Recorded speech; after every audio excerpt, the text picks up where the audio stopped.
Hello दोस्तों, my self Inder जेठानी और स्वागत करता हूं आपका अपने ही चैनल मैथ्स विद गबरू में। दोस्तों यार देखो, अपने अभी तक क्या पढ़ा है? अपन ने पढ़ लिया डिग्री ऑफ पॉलिनोमियल। ठीक है, क्या होता है डिग्री ऑफ पॉलिनोमियल? किसी भी भाई एल्जेब्रिक एक्सप्रेशन में जो हाईएस्ट पावर ऑफ एक्स होती है ना, उसको क्या कहते हैं अपन? Degree of polynomial. ठीक है, कि भाई एक्स की जो हाईएस्ट पावर है वो है हमारी डिग्री। ठीक है, अब अपने को क्या देखना है कि यार अपन ने क्या करा, डिग्री ऑफ पॉलिनोमियल के बेसिस पे अपन ने क्लासिफिकेशंस किए।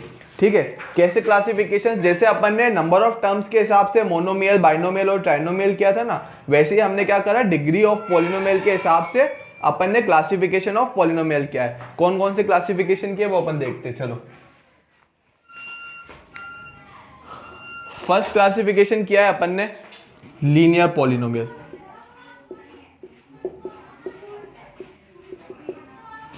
ठीक है, लीनियर पॉलिनोमियल क्या है? देखो, एक ऐसा पॉलिनोमियल जिसकी डिग्री 1 है। अगर डिग्री 1 है ना तो अपना क्या कहलाएगा? वो लीनियर पॉलिनोमियल। ठीक है, तो मैं यहां पे लिख देता हूं polynomial whose degree is equals to 1। ठीक है, एक ऐसा पॉलिनोमियल जिसकी डिग्री अगर 1 है तो मैं उसको क्या कह दूंगा? अपना लीनियर पॉलिनोमियल कह दूंगा। ठीक है, जैसे example px is equal to 3x plus 5। इसकी डिग्री कितनी है? डिग्री कैसे निकालूंगा? Highest power of x। Highest power of x कितनी है?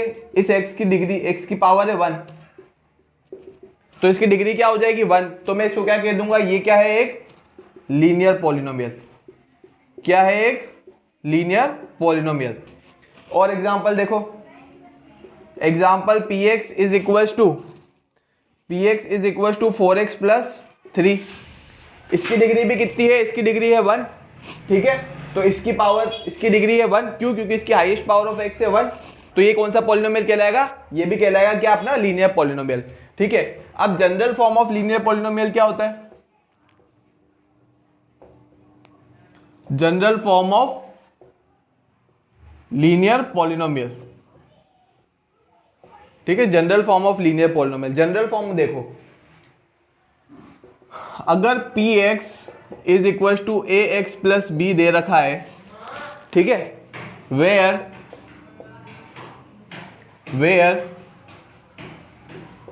a and b are constant, जहां पे a और b क्या हो? कांस्टेंट्स हो। 2 हो गया, 3 हो गया, 4 हो गया, 5 हो गया, 1/2 हो गया, 1/3 हो गया, कुछ भी हो गया। ठीक है, px is equal to ax plus b की फॉर्म में इक्वेशन गिवन हो आपको पॉलिनोमियल की, जहां पे a और b क्या हो? कांस्टेंट हो, and a is not equal to 0। भाई यहां पे a 0 के इक्वल क्यों नहीं है? तुम खुद सोचो, अगर a 0 के इक्वल हो गया, क्या हो गया? अगर मेरा a इक्वल टू 0 के इक्वल हो गया तो मेरा px क्या बन जाएगा? केवल b। px क्या बन जाएगा? b। और अगर ये b बन गया तो क्या इसकी डिग्री 1 है? क्या नहीं है, क्योंकि अब तो क्या हो गई? इसकी डिग्री 0 हो गई। ठीक है, इसकी डिग्री हो गई अपने 0। तो इसलिए a कभी भी मेरा इस टाइप की इक्वेशन में a is not equal to 0 होगा अगर ये लीनियर पॉलिनोमियल है। क्यों a इज इक्वल टू 0 नहीं होगा? अगर a को मैंने 0 रख दिया तो x वाली टर्म गायब हो जाएगी, और अगर x वाली टर्म मेरी जो है गायब हो गई तो फिर मैं इसको लीनियर पॉलिनोमियल बोल ही नहीं सकता, क्योंकि अब मेरी डिग्री 1 नहीं है। ठीक है, तो ये हो गया अपना लीनियर पॉलिनोमियल। अब अपन पढ़ेंगे क्वाड्रेटिक पॉलिनोमियल। अब देखो, अपन क्वाड्रेटिक पॉलिनोमियल पढ़ते हैं। ठीक है, क्वाड्रेटिक पॉलिनोमियल क्या होता है? एक ऐसा पॉलिनोमियल जिसकी डिग्री क्या हो? 2। अगर किसी भी पॉलिनोमियल की जो डिग्री है वो 2 हो जाए तो उसको मैं क्या कहूंगा? अपना क्वाड्रेटिक पॉलिनोमियल। ठीक है, वापस सुन लो, क्वाड्रेटिक पॉलिनोमियल क्या हो जाएगा? एक ऐसा पॉलिनोमियल, सबसे पहले तो अपन को ये चेक करना है कि पॉलिनोमियल है कि नहीं है। और पॉलिनोमियल है कि नहीं है कैसे चेक करते हैं अपन? वेरिएबल की पावर अगर होल नंबर में है तो वो क्या कहलाता है? पॉलिनोमियल। ठीक है, तो क्वाड्रेटिक पॉलिनोमियल क्या हो जाएगा मेरा? एक ऐसा पॉलिनोमियल जिसकी डिग्री क्या हो? 2। ठीक है, एक ऐसा पॉलिनोमियल जिसकी डिग्री हो 2, उसको मैं क्या कह दूंगा? Quadratic polynomial. Polynomial whose degree is equal to 2। ठीक है, मतलब हाईएस्ट पावर होनी चाहिए अपनी 2। अब इसके एग्जाम्पल देख लो।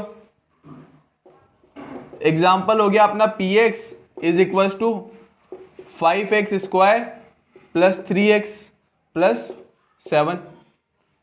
अब देखो इसकी डिग्री क्या है, डिग्री कैसे चेक करते हैं, highest power of x, highest power of x कितनी है 2, तो इसकी डिग्री क्या हो गई 2, ठीक है। और अगर डिग्री 2 हो गई तो ये कौन सा पॉलिनोमियल कहलाएगा, क्वाड्रेटिक पॉलिनोमियल। एक और एग्जांपल देखो, px is equal to 3x square minus 8, ठीक है। इस बंदे की डिग्री कितनी है, इसकी भी 2, तो इसको मैं क्या कह दूंगा, क्वाड्रेटिक पॉलिनोमियल, ठीक है। अब इसकी जनरल फॉर्म देखते, इसकी जनरल फॉर्म देखते। जनरल फॉर्म में कैसे रिप्रेजेंट करूंगा मैं, px is equal to ax square plus bx plus c। General form में कैसे रिप्रेजेंट करूंगा, px is equal to ax square plus bx plus c, ठीक है। तो अब इसके अंदर डिग्री हो गई 2, और मैं आगे क्या लिख दूंगा, here a b and c are, here a b and c are constants. a b and c क्या है, कांस्टेंट है, here a b and c are constant and a is not equal to 0, ठीक है। a b और c क्या है, constant है यहाँ पे, और a is not equal to 0 है, और a 0 के इक्वल क्यों नहीं है, देखो अगर तुमने let suppose a equal to 0 डाल दिया, ठीक है, क्या करा तुमने, a इक्वल टू 0 डाल दिया, चलो तो भाई a हो गया 0, तो यहाँ पे क्या बन गया, bx प्लस c। अब मुझे एक बात बताओ भाई, क्या bx प्लस c की डिग्री 2 है क्या, इसकी डिग्री 2 है क्या, नहीं भाई साहब, इसकी डिग्री कितनी है, इसकी डिग्री तो है 1, और अगर इसकी डिग्री 1 हो गई तो क्या मैं इसको क्वाड्रेटिक पॉलिनोमियल कह पाऊंगा, नहीं कह पाऊंगा। तो क्वाड्रेटिक पॉलिनोमियल की जनरल फॉर्म क्या होगी, ax square plus bx plus c, ठीक है, where a b and c are constant and a is not equal to 0। भाई साहब a 0 के इक्वल नहीं होना चाहिए, हाँ b 0 हो सकता है, c 0 हो सकता है, कैसे देखो, लेट सपोज b 0 है, अगर b 0 हो गया तो मैं क्या लिखूंगा, ax square plus 0 plus c is equal to ax square plus c। अब मुझे बताओ इसकी डिग्री कितनी है, इसकी डिग्री है 2, इसकी डिग्री है 2, तो अभी भी क्या है, ये क्वाड्रेटिक पॉलिनोमियल है, तो b और c तो 0 हो सकते, ठीक है। बस फर्स्ट वाली टर्म जो x स्क्वायर का कोफिशिएंट है वो 0 नहीं होना चाहिए, बाकी कुछ भी 0 हो सकता है, क्योंकि इसी के कारण तो इसकी डिग्री आ रही है भाई साहब। इसको 0 कर दोगे तो फिर x स्क्वायर ही उठ जाएगा, समझ में आया, ठीक है। चलो अब पढ़े हम क्यूबिक पॉलिनोमियल। तो क्यूबिक पॉलिनोमियल क्या हो जाएगा, ऐसा पॉलिनोमियल जिसकी डिग्री क्या है 3, अगर डिग्री 3 है तो वो क्या हो जाएगा मेरा क्यूबिक पॉलिनोमियल। सिंपल सा है, पढ़ते फिर भी लिख लेते।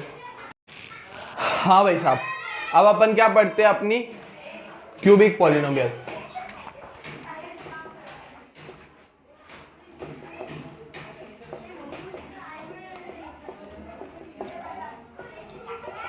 क्यूबिक पॉलिनोमियल, क्यूबिक पॉलिनोमियल क्या है अपनी, क्यूबिक पॉलिनोमियल होता है ऐसा पॉलिनोमियल जिसकी डिग्री क्या हो 3, polynomial whose degree is equal to 3। एक ऐसा पॉलिनोमियल जिसकी डिग्री 3 हो उसको मैं क्या कहूंगा, अपना क्यूबिक पॉलिनोमियल, ठीक है। अब इसका एग्जांपल देखो, example is equal to px is equal to 5x cube plus 6x square minus 5। इसकी डिग्री कितनी है 3, तो ये कौन सा पॉलिनोमियल हो गया, क्यूबिक पॉलिनोमियल, ठीक है।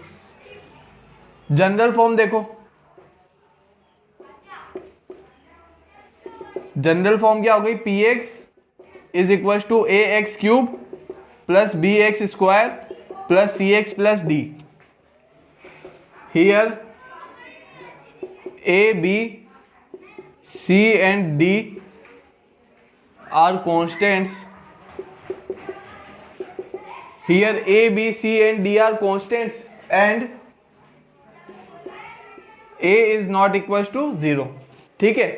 ये क्या है, एक क्यूबिक पॉलिनोमियल है। क्यूबिक पॉलिनोमियल क्या है, एक ऐसा पॉलिनोमियल जिसकी डिग्री 3 हो, और उसकी जनरल फॉर्म लिखी मैंने px is equal to ax cube plus bx square plus cx plus d, ठीक है। और यहाँ पे A B C and D are constant है, कॉन्स्टेंट 2 3 4 5 6 कुछ भी हो सकता है, पर ए इज नॉट इक्वल टू 0 होना चाहिए। क्यों ए इज नॉट इक्वल टू 0 होना चाहिए? क्योंकि अपन को पता है कि अगर मैंने ए को 0 डाल दिया तो ये एक्स क्यूब वाली टर्म क्या हो जाएगी, हट जाएगी। और अगर एक्स क्यूब वाली टर्म हट गई मेरी, तो क्या मैं कह सकता हूं कि ये क्यूबिक पॉलिनोमियल है, क्योंकि इसकी डिग्री 2 हो जाएगी। समझ में आया? तो क्यूबिक पॉलिनोमियल ये हो गया। ठीक है, क्यूबिक पॉलिनोमियल तक अपना काम खत्म हो गया। अब अपने को दो टाइप के पॉलिनोमियल और पढ़ने। अभी तक अपन ने दो क्लासिफिकेशन पढ़ चुके। कौन कौन से? पहला, classification on the basis of number of terms, monomial, binomial, trinomial. Monomial होता है जिसके अंदर एक नंबर ऑफ टर्म होती है, बाइनोमियल जिसके अंदर 2 टर्म होती है, ट्राइनोमियल जिसके अंदर 3 टर्म होती है। ये हो गए मोनोमियल, बाइनोमियल, ट्राइनोमियल। ठीक है, अब अपन को पढ़ना है क्या? Cubic polynomial. क्यूबिक पॉलिनोमियल अपन ने उसके बाद अपन ने क्लासिफिकेशन देखा किसके बेसिस पे? डिग्री के बेसिस पे, कि अगर डिग्री 1 है तो मैं क्या कहूंगा? Linear polynomial. अगर डिग्री 2 है तो क्या कहूंगा? Quadratic polynomial. और अगर डिग्री मेरी 3 है तो मैं क्या कहूंगा उसको? क्यूबिक पॉलिनोमियल मेरा। ठीक है, अब अपन पढ़ेंगे क्लासिफिकेशन, मतलब वो क्लासिफिकेशन नहीं कह सकता मैं उसको, वो दो और टाइप के पॉलिनोमियल है। अब कौन से टाइप के पॉलिनोमियल है देखो। एक होता है अपना कांस्टेंट पॉलिनोमियल। क्या होता है? यहीं पे लिख दूं क्या? यहाँ पे जगह है ना, देखो यहीं पे लिख देते हैं।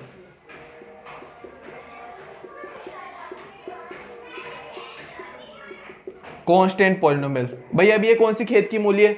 देखो, अगर मेरा पॉलिनोमियल में केवल कांस्टेंट प्रेजेंट हो, क्या हो? केवल कांस्टेंट प्रेजेंट हो, तो मैं उसको क्या कहूंगा? Constant polynomial. एग्जांपल के थ्रू देखो, अगर मुझे पॉलिनोमियल दे रखा है px is equal to 3, px is equal to 3, तो इसके अंदर केवल कांस्टेंट प्रेजेंट है, केवल और केवल कांस्टेंट प्रेजेंट है, वेरिएबल नहीं है, तो मैं इसको क्या कह दूंगा? Constant polynomial. अब कुछ बच्चों को डाउट होगा कि भाई यार ये पॉलिनोमियल है भी कि नहीं है, क्योंकि इसके अंदर तो वेरिएबल ही नहीं है। ठीक है, चलो मैं तुमको दिखाता हूं कि ये पॉलिनोमियल कैसे। इस px को मैं लिख सकता हूं 3 इंटू 1, और 1 को मैंने पिछली क्लास में तुमको बताया था। ठीक है, 1 को मैंने क्या बताया था पिछली क्लास में तुमको? 1 को मैंने बताया था कि अपन लिख सकते हैं x की पावर 0। क्यों लिख सकते हैं? क्योंकि किसी की भी पावर अगर 0 आ गई, किसी की भी पावर अगर 0 आ गई, तो वो क्या हो जाएगा? मेरा 1 बन जाएगा। ठीक है, तो मैं इसको लिख दूंगा 3 डॉट x की पावर 0। अब मैंने तुमको क्या बताया था? पॉलिनोमियल कैसे चेक करते हैं? एक ऐसा वेरिएबल, एक ऐसा पॉलिनोमियल, एक ऐसी अलजेब्रिक एक्सप्रेशन जिसके अंदर वेरिएबल की पावर क्या हो? वेरिएबल की पावर हो होल नंबर। तो इस वेरिएबल की पावर कितनी है? 0। ठीक है, तो अगर इस वेरिएबल की पावर 0, तो क्या मैं इसको कह सकता हूं कि ये क्या हो गया मेरा? ये हो गया मेरा पॉलिनोमियल। ठीक है, ये पॉलिनोमियल तो है ही, और इसकी क्या कहते हैं? डिग्री कितनी हो गई? डिग्री हो गई इसकी 0। और ये कौन सा पॉलिनोमियल कहलाएगा? Constant polynomial. ठीक है, तो एक ऐसा पॉलिनोमियल जिसके अंदर केवल कांस्टेंट प्रेजेंट हो, उस पॉलिनोमियल को क्या कहूंगा मैं? Constant polynomial. ठीक है, जैसे कि px इज इक्वल टू 3 एक एग्जांपल हो गया, px इज इक्वल टू 5 हो गया, px is equal to any C यहाँ पे कांस्टेंट है। ठीक है, और कांस्टेंट पॉलिनोमियल की डिग्री क्या हो जाएगी?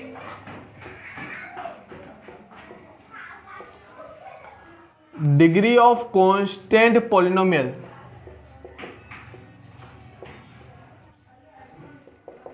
कांस्टेंट पॉलिनोमियल की डिग्री हो जाएगी 0।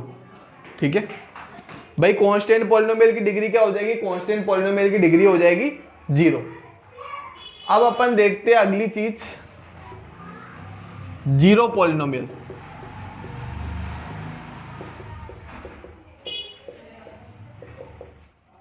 ठीक है, जीरो पॉलिनोमियल। जीरो पॉलिनोमियल क्या होता है? यहां पे जो कांस्टेंट आ रहा है ना, px is equal to 3, px is equal to 4, px is equal to 5, अगर यहां पे मैंने px इज इक्वल टू 0 कर दिया ना, px इज इक्वल टू क्या कर दिया मैंने? 0 कर दिया ना, तो ये क्या हो जाएगा मेरा?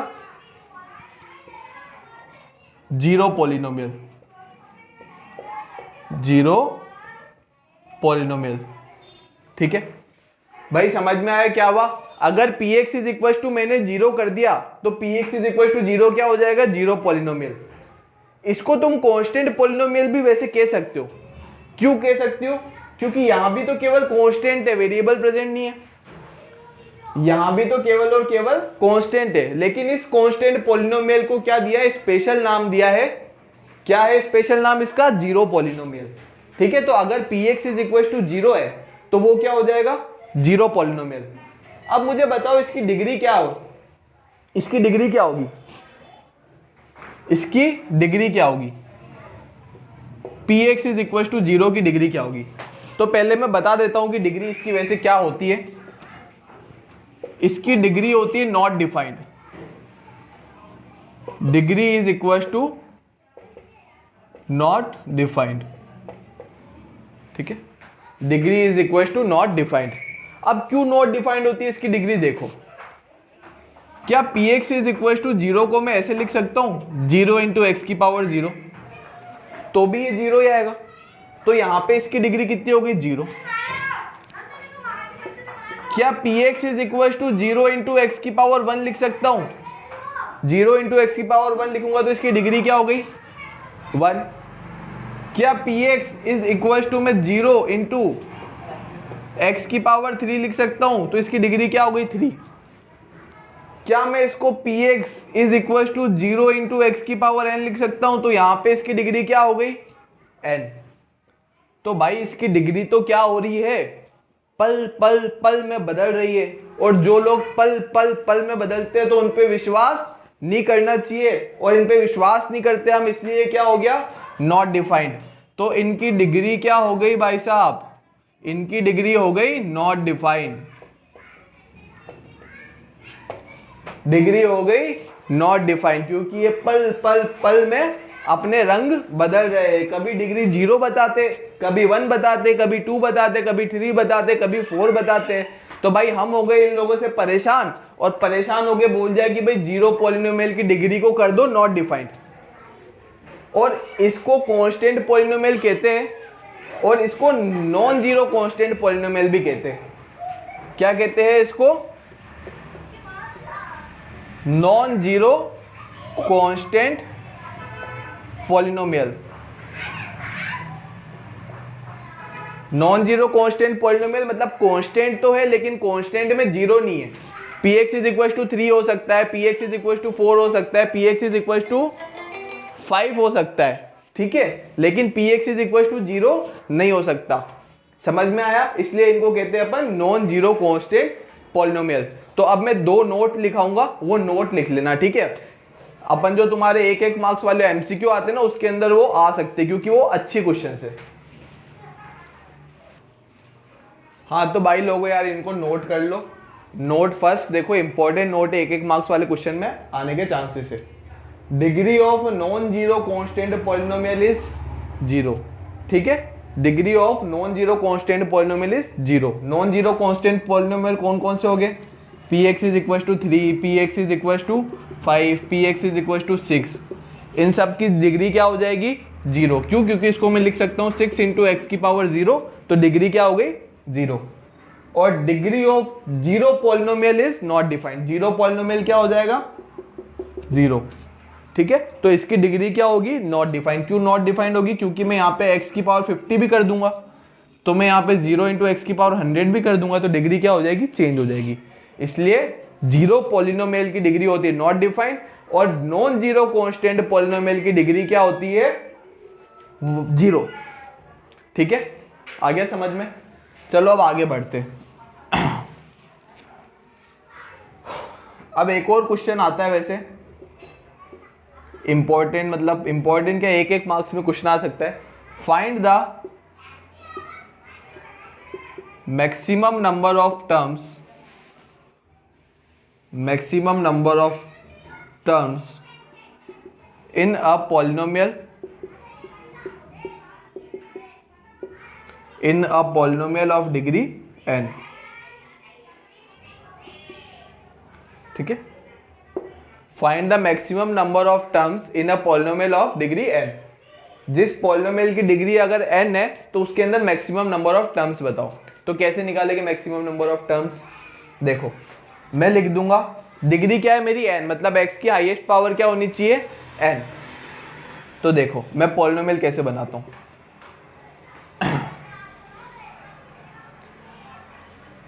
a नॉट x की power n plus a1 into x की power n minus one plus a2 into x की power n minus two plus dash dash dash dash dash, ठीक है,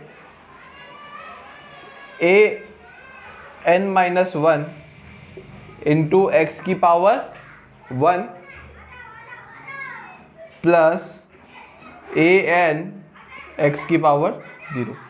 देखो a0 डॉट एक्स की power n, a0 dot x की power n, फिर a1 dot x की power n minus one, यहाँ पे 1 आया तो x में से n माइनस वन सब्ट्रैक्ट हो गया, यहाँ पे 2 आया तो x की पावर में से n माइनस टू, n में से 2 सब्ट्रैक्ट हो गया।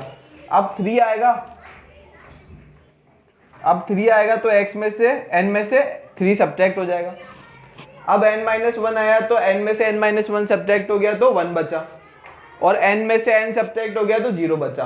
तो कितनी नंबर ऑफ टर्म्स होगी? देखो 1 से लेकर n तक कितनी टर्म्स हुई टोटल? n। 1 से लेकर n तक कितनी टर्म्स हुई टोटल? n। और एक ये मिलाई तो कितनी टर्म्स आ गई? n plus one. तो इसके अंदर मैक्सिमम नंबर ऑफ टर्म्स कितनी आ गई? n plus one. अगर तुम इसको थोड़ा और सिंपल वे में देखना चाहते हो तो और देख लो, ये a का चक्कर हटाओ, a का चक्कर हटाओ, अपने को तो क्या करना है, एग्जाम्पल देना है और एग्जाम्पल से अपने को आंसर निकालना है। तो जनरल फॉर्म में लिख देते, मतलब नॉर्मल फॉर्म में। तो देखो मैंने क्या लिखा, मुझे क्या चाहिए, हाईएस्ट पावर चाहिए मुझे n, तो मैंने हाईएस्ट पावर रख दिया n। अब उससे छोटी पावर क्या रख सकता हूं मैं? n minus one. उससे छोटी पावर n माइनस टू, उससे छोटी power n minus three, dash dash dash dash dash. Second last छोटी पावर क्या रख सकता हूँ? x की पावर 1, और लास्ट छोटी पावर क्या रख सकता हूँ? x की पावर 0। ठीक है, अब अपन को क्या फाइंड आउट करना है? मैक्सिमम टर्म्स फाइंड आउट करनी है, इसलिए अपन ने हर पावर को इंक्लूड किया, हर पावर को इंक्लूड किया। अब यहां पे देखो, अगर ये x की पावर n माइनस वन नहीं आता तो भी इसकी डिग्री क्या रहती? n ही रहती। ये वाला भी नहीं आता तो भी इसकी डिग्री क्या होती है? n ही रहती, लेकिन नंबर ऑफ टर्म्स क्या हो जाती? चेंज हो जाती। लेकिन अपन को क्वेश्चन में क्या बोला है कि अपने को मैक्सिमम नंबर ऑफ टर्म्स निकालनी है। क्या निकालनी है? मैक्सिमम नंबर ऑफ टर्म्स निकालनी है। तो अगर मैक्सिमम नंबर ऑफ टर्म्स निकालनी है अपने को, तो अपन को क्या करना पड़ेगा? हर पावर को इंक्लूड करना पड़ेगा, मतलब सबसे बड़ी पावर, फिर उससे जस्ट छोटी को भी इंक्लूड करना है, उस छोटी से छोटी को भी, और छोटी से छोटी को भी, फिर सबसे छोटी को भी इंक्लूड करना है। और क्यों इंक्लूड करना है? क्योंकि मुझे मैक्सिमम नंबर ऑफ टर्म्स चाहिए। देखो अब अगर इसके अंदर कितनी पावर हो जाएगी, इसके अंदर कितनी नंबर ऑफ टर्म्स बचेगी? n minus one. लेकिन अगर ये आ जाती है, क्या करती है, ये वाली टर्म्स इंक्लूड हो जाती है, तो अब इसके अंदर कितनी टर्म्स है? देखो 1 2 3 4, 1 से लेकर यहां तक तो कितनी टर्म्स हो गई? 1 से लेकर n तक कितनी टर्म्स हो गई? n टर्म्स, प्लस एक ये वाली। तो इन दोनों को अगर मैंने ऐड कर दूं तो कितनी टर्म्स हो गई? n प्लस वन टर्म्स हो गई। ठीक है, तो n प्लस वन टर्म्स हो गई। अब अपने को क्या करना है? देखो एक एग्जांपल और नोट लिख लो, इसको नोट कर लो। कई बार क्वेश्चन डायरेक्ट आ जाता है कि अगर किसी पॉलिनोमियल की डिग्री 5 है तो उसके अंदर मैक्सिमम कितनी टर्म्स हो सकती है? तो n की जगह बस 5 रख दो तो डिग्री कितनी हो जाएगी? वो मैक्सिमम टर्म्स कितनी हो जाएगी? 6 हो जाएगी। ठीक है, तो नोट लिख दो। अब पॉलिनोमियल, अब पॉलिनोमियल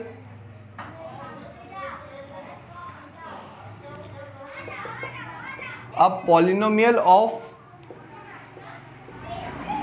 डिग्री n कंटेन्स, अब polynomial of degree n contain maximum n plus one number of terms. एक पॉलिनोमियल है जिसकी डिग्री अगर n है तो उसके अंदर मैक्सिमम कितनी टर्म्स आएगी, उसके अंदर मैक्सिमम n+1 टर्म्स आएगी। ठीक है, तो भाई यहाँ पे अपनी थ्योरी जो है, सारी की सारी थ्योरी जितनी भी अपन को 2.1 करने से पहले जितनी भी थ्योरी की रिक्वायरमेंट थी, सारी की सारी हो गई कंप्लीट। अब अपन करेंगे क्वेश्चंस, तो तुम एक बार इसका स्क्रीनशॉट ले लो, फिर अपन क्वेश्चंस पे आते हैं।